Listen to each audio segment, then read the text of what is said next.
자, 오늘 함께 나눌 말씀은요, 이제 노아에 대한 얘기가 시작되는 시점입니다. 여러분 노아 홍수 아시나요? 네. 노아 홍수 이야기 아세요? 네. 네, 노아 홍수 이야기는 교회를 다니지 않는 사람도 많이 들어본 그런 이야기죠. 홍수가 나기 이전에 그런 상황들을 성경이 이제 이야기하면서 어떻게 해서 홍수가 이제 나게 되었는가, 하나님이 그 홍수 심판을 하시게 되었는가를 보여주고 있는 장면들인 거죠. 자, 오늘 본문을 통해서 또 우리는 무엇을 깨달아야 하는가, 무엇을 얻게 되는가를 함께 나누고자 하는데, 자, 먼저 1절을 보시면요, 자, 사람이 땅 위에 번성하기 시작할 때에 그들에게서 딸들이 나니. 2절, 하나님의 아들들이 사람의 딸들을 아름다움을 보고 자기들이 좋아하는 모든 여자를 아내로 삼는지라. 자, 여기에 누가 나오냐면 하나님의 아들들이 나오고 그 다음에 사람의 딸들이 나와요. 그리고 1절에 보면은 사람이 땅 위에 번성하기 시작할 때라고 되어 있습니다. 그러니까 사람이 이제 막 번성하기 시작할 때는 무엇을 말하겠어요? 사람들이 점점 많아지기 시작했을 때를 말하는 거예요. 하나님이 사람들에게 주신, 아담에게 주신 명령이 뭐였죠? 창조 명령이 생육하고 번성하고 땅에 충만하라 했어요. 그 창조 명령이 잘 지켜지고 있는 때에 어떤 일이 일어났어요? 그들에게서 딸들이 났대요. 여기서 말하는 그들은 누굴까요?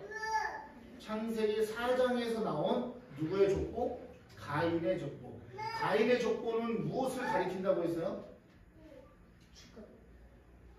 죽음. 맞아요. 그러니까 가인의 족보는 하나님을 떠난 자들. 하나님을 떠나서 그들이 무엇으로 스스로 존재하고 무엇으로 살아요?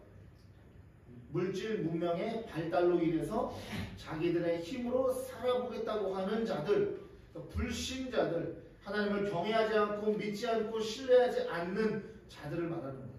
그들을 가리켜서 사람의 딸들이다.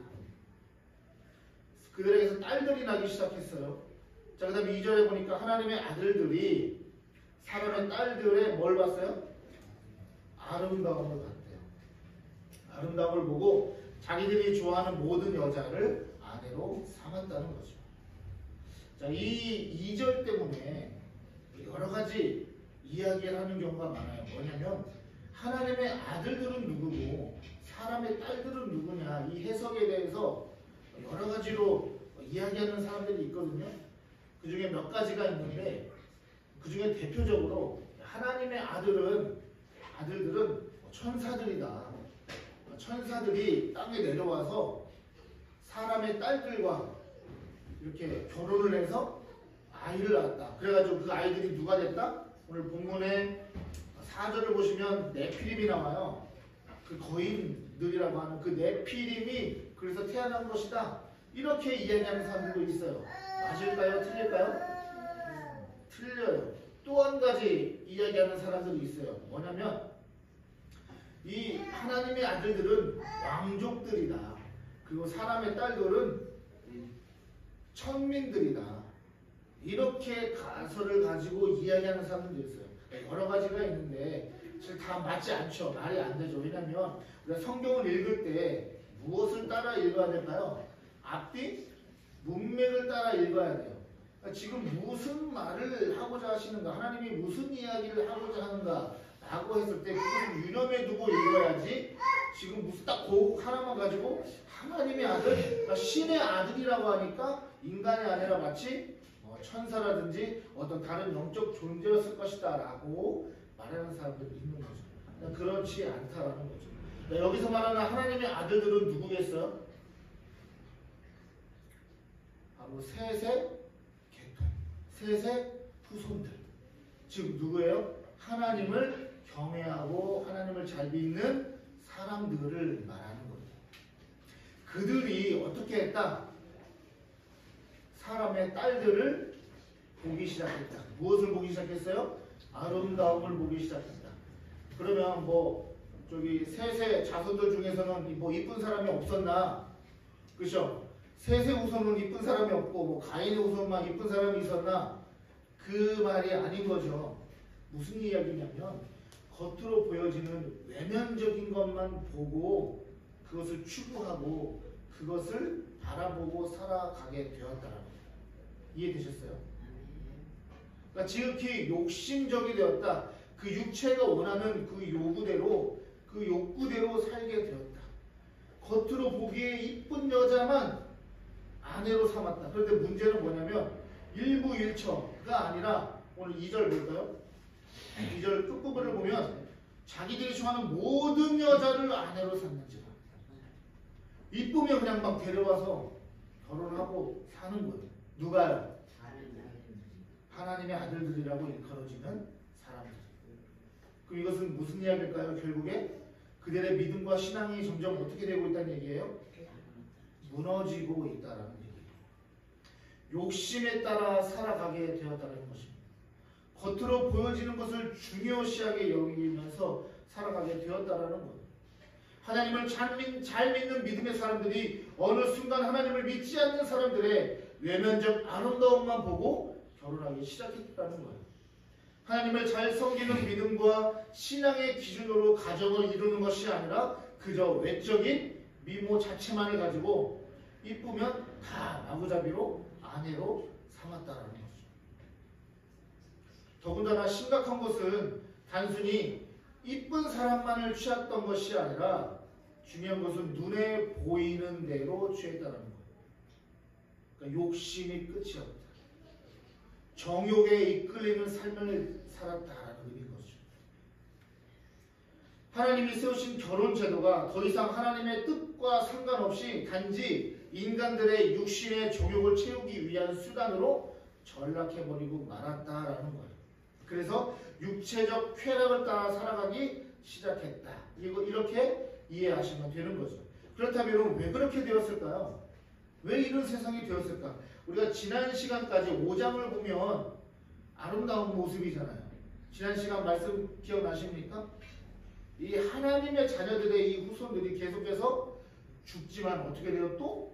또다시 태어남으로 인해서 어떻게 돼요? 하나님 나라가 계속해서 이어져가고 결국에 그것이 예수 그리스도의 부활을 상징하는 것으로 성경이 말하고 있었잖아요.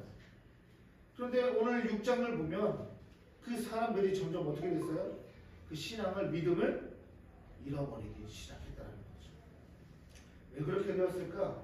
자, 하나님의 창조 명령인 번성이요, 가인의 후손들을 통해서 세워진 인간 스스로의 번영으로 바뀌었기 때문이에요. 무슨 말인지 이해가 되셨습니까? 하나님의 창조 명령은 하나님의 뜻을 따라서 하나님이 다스리시는 나라로, 하나님이 중심이 되시는 나라로 이 세상을 갖고 나가고 세워나가야 되는데, 가인의 후손들이 추구했던 그 문명을 따라, 자신의 힘을 따라, 우리의 힘을 따라 살아가고자 하는, 하나님 없어도 됩니다라고 하는 그 불신앙적인 태도의 번성으로 변질되어졌다라는 것이에요. 그래서 하나님의 아들들이라고 일컬어지는 이 하나님의 백성들이 세상 나라의 가치관과 그 방식을 따르기 시작했다는 것이고요. 4장에서 다루었듯이 가인의 후손들이 했던 방식, 인류 문명의 발전으로 이제 더 이상 하나님은 필요 없습니다. 우리 스스로 번성하고 번영을 이룰 수 있습니다. 라고 하는 그 생각에 지배되어져 갔다는 거죠. 여러분, 우리는요, 하나님의 도움을 필요로 하지 않을 때 우리의 신앙의 수명은 끝이 나는 거예요. 하나님 없이 내가 이루고 내 힘으로 살아갈 수 있을 것 같다고 생각할 때 그때 우리는 망하는 것입니다. 자, 그렇게 해서 어떻게 됐습니까? 3절에 보시면 여호와께서 이르시되 나의 영이 영원히 사람과 함께하지 아니하리니 이는 그들이 육신이 됩니다. 그러나 그들의 날은 120년이 되리라 하시니라. 경건했던 셋의 후손들이 점점 타락해져 갔습니다. 여러분, 그리스도인들이 믿음으로 경건한 가정을 세우지 못하면요, 가정을 파괴하고 무너뜨리려 하는 사탄의 전략에 패배할 수 있다는 사실을 기억해야 합니다. 3절의 말씀은 노아 시대 때에 이르러서 하나님의 자녀들과 그 믿음, 하나님의 자녀들의 믿음과 그 신앙은 물론 경건하며 그리고 건강한 결혼과 가정이 완전히 무너져 버리고 있음을 말해주고 있는 거예요. 그래서 그 결과로서 앞으로 어떤 일이 일어나게 될 것인가를 암시해주고 있는 말씀이 바로 3절의 말씀인 거죠. 자, 여기서 육신이 됨이라 라는 말이 나옵니다. 이 말씀의 뜻은 무엇이냐면 지극히 세속적으로 변해졌다라는 거예요. 세상의 가치관과 사람이 추구하는 물질 문명의 번영만을 추구하면서 더 이상 하나님을 찾거나 의지하는 세상이 하나님을 찾거나 의지하지 않는 세상이 되어버렸다는 말이에요. 자, 그래서 그들이 하나님의 심판을 받게 되었다. 하나님이 그들을 심판하시기로 작정했다는 것을 보여주고 있는 거죠. 3절 마지막에 그들의 날은 120년이 되리라. 무슨 말일까요? 인간의 수명을 말하는 것일까요? 아니에요. 이 이후에도 120년을 더 넘게 살았어요. 자, 하나님이 세상을 물로 심판하시기 작정한 때부터 노아의 홍수가 일어나기까지의 그 기간으로 대략적으로 우리가 이해하는 것이 보편적입니다. 그 기간을 대략 120년으로 보는 거죠. 자, 그러니까 하나님은 무조건 심판하시겠다는 것이 아니라 노아가 배를 만드는 그 기간 동안 사람들이 회개하여 돌이킬 시간을 하나님이 주고 계시다는 거죠. 자, 이어서 4절 볼까요? 당시에 땅에는 네피림이 있었고 그 후에도 하나님의 아들들이 사람의 딸들에게로 돌아와 자식을 낳았으니 그들은 용사나 고대의 명성이 있는 사람들이었더라. 자, 여기에 네피림이라는 단어의 뜻은요, 거인이라는 뜻이에요. 거인. 영어로 자이언트. 거인이라는 뜻인데 어떤 사람들은 이 하나님의 아들들이 아까도 제가 이야기했던 것처럼 천사였다라고 말하는 사람도 있어요. 근데 그것이 왜 말이 안 되냐? 성경을 한번 볼까요? 네, 마태복음 22장 30절 한번 다 같이 읽어볼까요? 시작. 구할 때에는 자가도 아니라고 시도 아니라고 하늘에 있는 천사들과 같으리라. 아멘.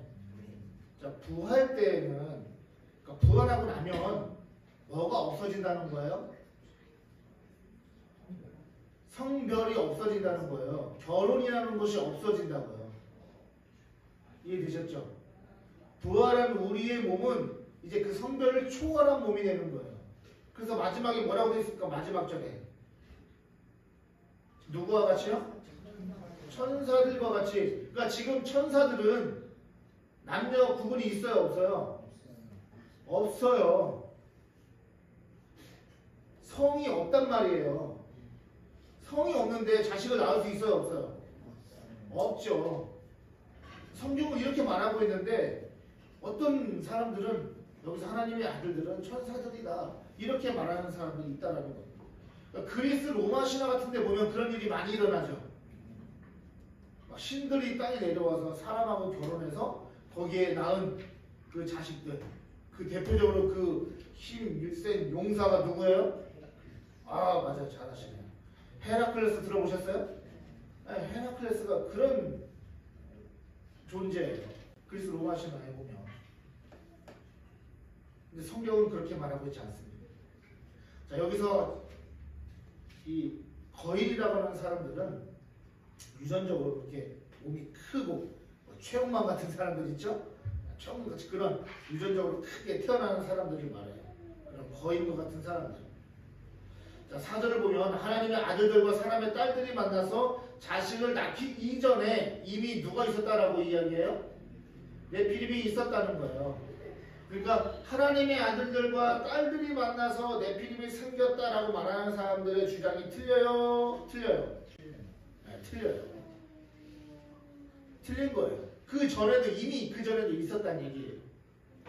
자, 그러니까 네피림은 하나님의 아들들과 사람의 딸들이 만나 자식을 낳기 이전에도 있었고 이후에도 있었다라는 말이 되는 거죠. 그런데 그 네피림은 어떤 사람들이냐? 좀 전에 그 뜻이 뭐라고 했죠? 거인이라고 했죠? 거인이에요. 자, 덩치가 큰 사람들을 말하는 겁니다. 자, 민수기 13장 33절을 보겠습니다.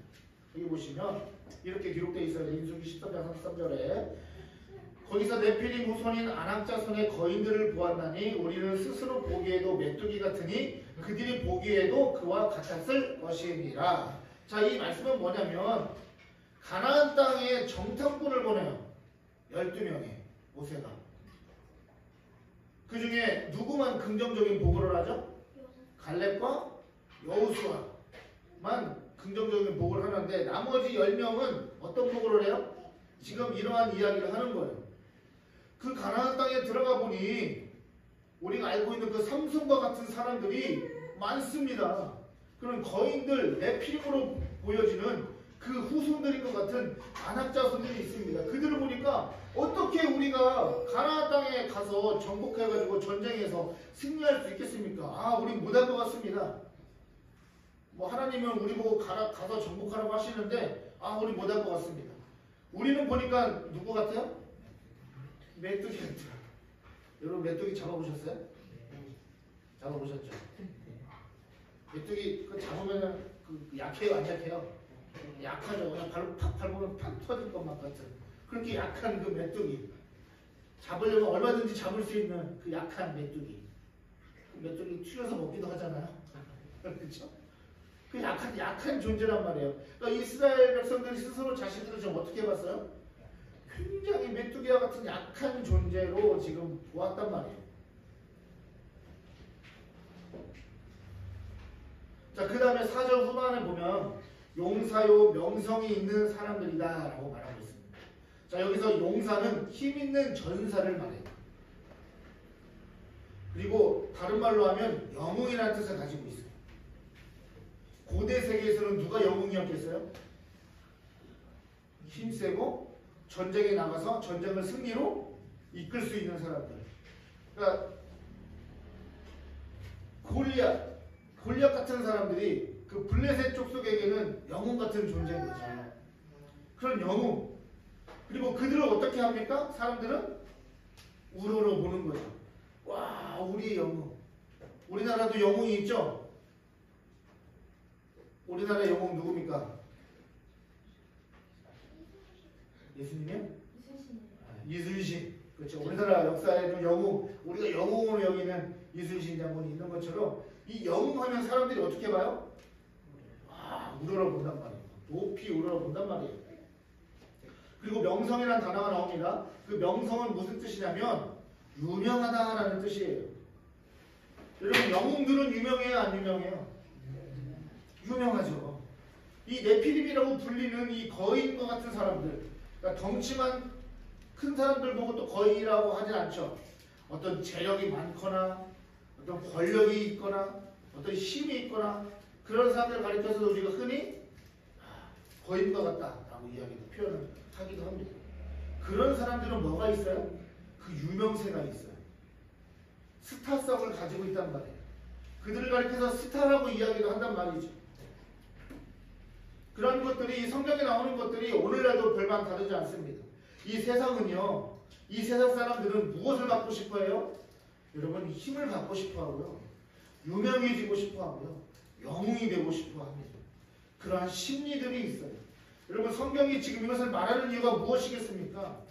하나님을 경외하지 않는 자들의 삶의 방식이라는 거예요. 이것이 이해되셨어요?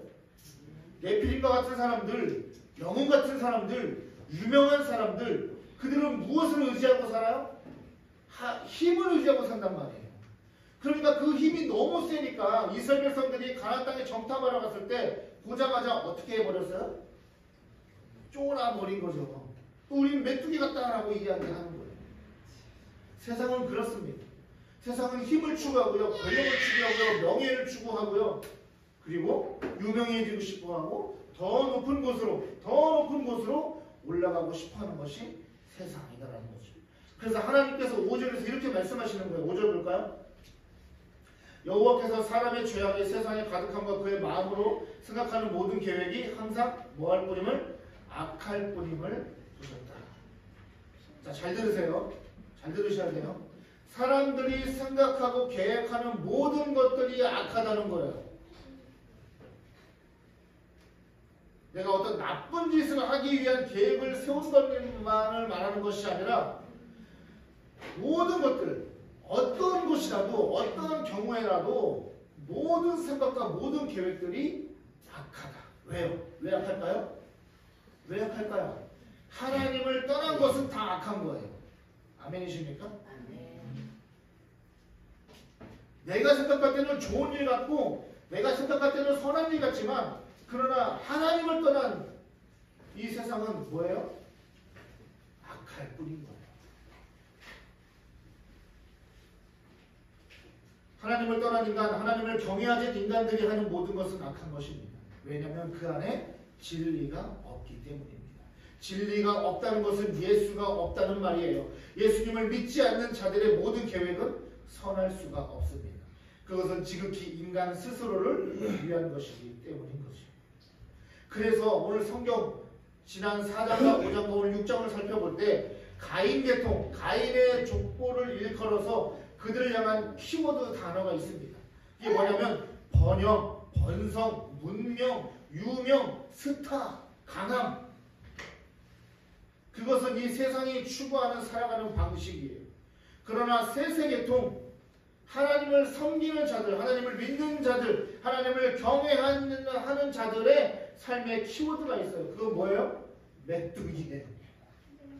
약함이에요. 유명하지 않음이에요. 오늘 대표적으로 누가 그래요? 노아가 그렇습니다. 여러분 오늘 지난주 본문이지만 5장 32절 한번 볼까요? 성경 있으신 분들 5장 32절 한번 보세요.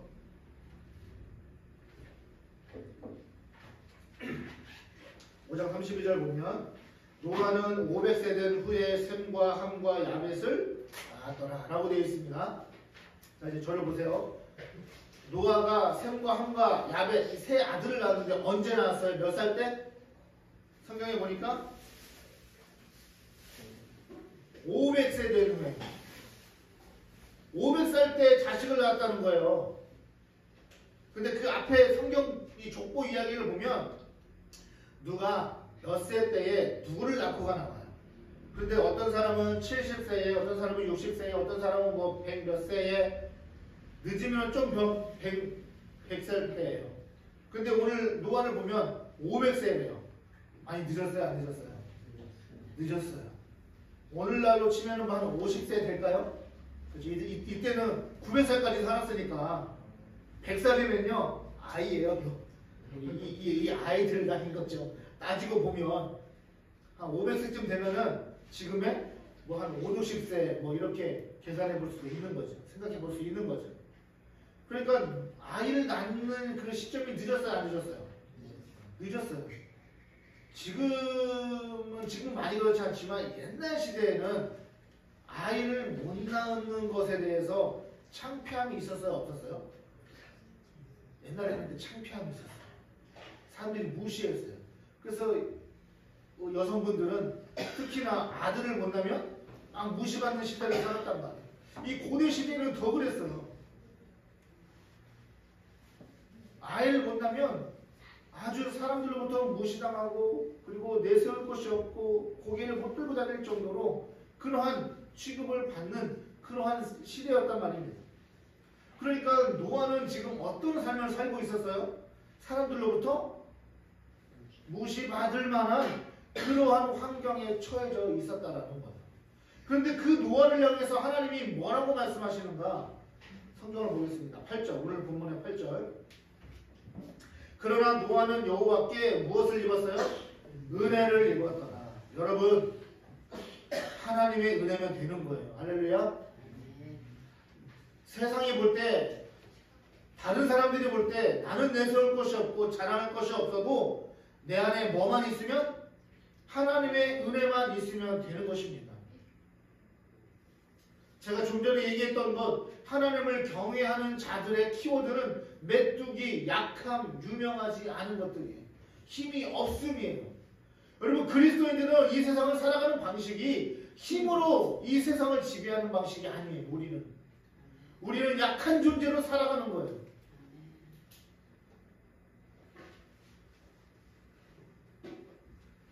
그런 노아에게 하나님의 은혜가 있었다는 거죠. 내 힘으로 살아갈 때는 하나님의 은혜를 몰라요. 은혜를 못 깨달아요. 그런데 그 은혜가 언제 깨달아져요?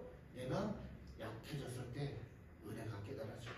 나는 아무것도 아니라는 사실을 알게 될 때 그때 은혜가 큰 거예요. 사람이 높아지고 유명해지고 잘나가고 힘과 권세를 누릴수록 하나님을 가까이 하는 것이 어려운 겁니다. 성경은 우리를 향해서 유명해지고 소위 세상적으로 잘나가고 힘 있는 사람으로 살라고 가르치지 않아요. 성경은 그렇게 가르치지 않습니다. 오히려 그럴수록 어떻게 하래요? 그럴수록 어떻다는 거예요? 하나님을 멀리하고 육체적 쾌락에 빠지기 쉽다는 거예요. 그런데 그것을 누가 자꾸 가르쳐요?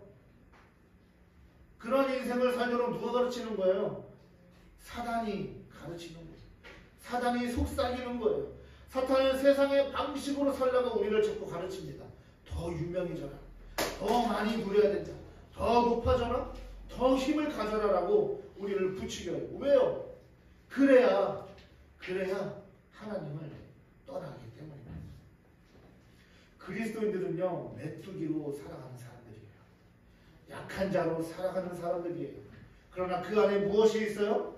하나님이 함께 하시는 은혜가 있는 거예요. 메뚜기로 살아가지만 그 안에 무엇이 있어요? 하나님이 함께 하시는 강함이 있는 거예요. 할렐루야. 그러면 우리는 어떻게 살아가야 하는 것입니까? 오늘 노아처럼 하나님과 그저 동행하며 살아가는 거예요. 오늘 본문 말씀을 보겠습니다. 9절입니다. 이것이 노아의 조건이라. 노아는 의인이요 당대의 완전한 자라. 그는 하나님과 동행하였으며. 세상에 내세울 것이 하나도 없어요. 겨우 500살이나 돼서 자식을 낳았고요. 사람들로부터 존경커녕 무시받을 만한 그런 환경에 있었어요. 나중에 뒤에 본문 가서 나오겠지만 하나님이 노아에게 방주를 만들라고 지시하셨을 때 방주를, 배를 어디다 만들었어요? 산 위에 만들잖아요. 사람들이 뭐라 그래요? 저 정신 나간 놈, 미친 놈. 어떻게 배를 만들려면 어디다 만들어야 돼요? 강이나 물이 있는 배에다 바다에다 만들어야지. 누가 배를 산 위에 가서 만들어요? 정신 나. 조롱받고 정신 나간 놈이라고 무시받는 사람이었단 말이에요. 그런데 노아에게는 누가 함께 계세요? 하나님이 함께 계시는 거예요. 그 하나님이 노아를 향해서 뭐라고 합니까? 당대의 의인이다, 완전한 자다라고 칭해 주시는 거예요. 그것이 노아가 잘해서입니까? 아니에요. 노아는 그저 그 자신의 약함을 인정하고 하나님과 동행하는 것밖에 없어요. 그것을 보시고 하나님은 노아를 일방적으로 은혜로 품어 주시는 거죠. 여러분, 이것이 그리스도인의 삶의 방식인 거죠. 사람들이 놀리는 인생일지라도 예수님과 친밀한 관계를 누리며 살아가는 거예요. 또한 그리스도인들의 가장 큰 삶의 목적은 무엇이겠습니까? 바로 예수의 생명을 전하며 살아가는 거예요. 복음을 살아내고 그 복음을 전하며 살아가는 것입니다. 회개하고 돌이키라는 말씀을 전하는 사명을 받은 노아처럼 말이죠. 메뚜기와 같은 인생이 되어도 여러분 상관없습니다. 여러분, 저와 여러분이 메뚜기 같다고 해도 상관이 없어요.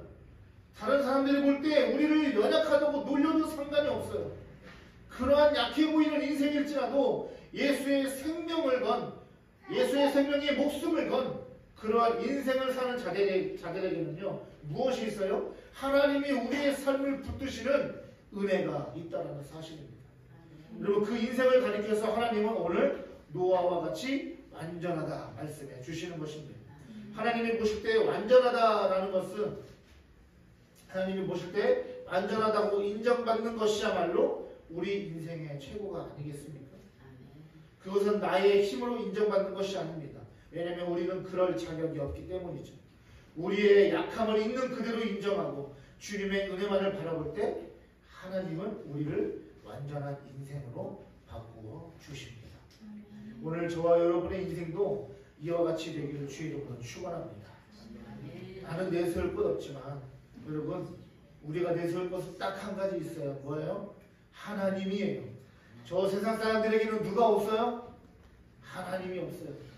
그들은 돈과 명예와 힘과 그 어떤 많은 것들을 가졌을지라도, 머리가 똑똑하다 할지라도 여러분, 하나님이 없으면 아무것도 아니에요. 그 메뚜기와 같았던 이스라엘 백성들이 결국에는 어디를 정복해요? 가나안 땅을 정복해서 승리하잖아요. 그 누가 하신 거예요? 하나님이 하신 거죠. 이스라엘 백성들이 여리고성을 점령할 때 무기를 들고 싸웠습니까? 칼과 창을 던지며 싸웠습니까? 아니에요. 그냥 여리고성을 7바퀴를 돌고 마지막에 뭐 했어요? 와, 함성을 질렀더니 성벽이 무너지고 건물이 무너지는 거예요. 그거 누가 하시는 거예요? 하나님이 하시는 거죠. 여러분, 우리의 인생은 하나님이 하시는 인생으로 살아가는 것입니다. 약하다고 해서 자신을 원망하시거나 하나님을 원망하지 마세요. 우리에게는 주님의 은혜가 있습니다. 그 은혜로 살아가는 저와 여러분 되시길 주님으로 축복합니다.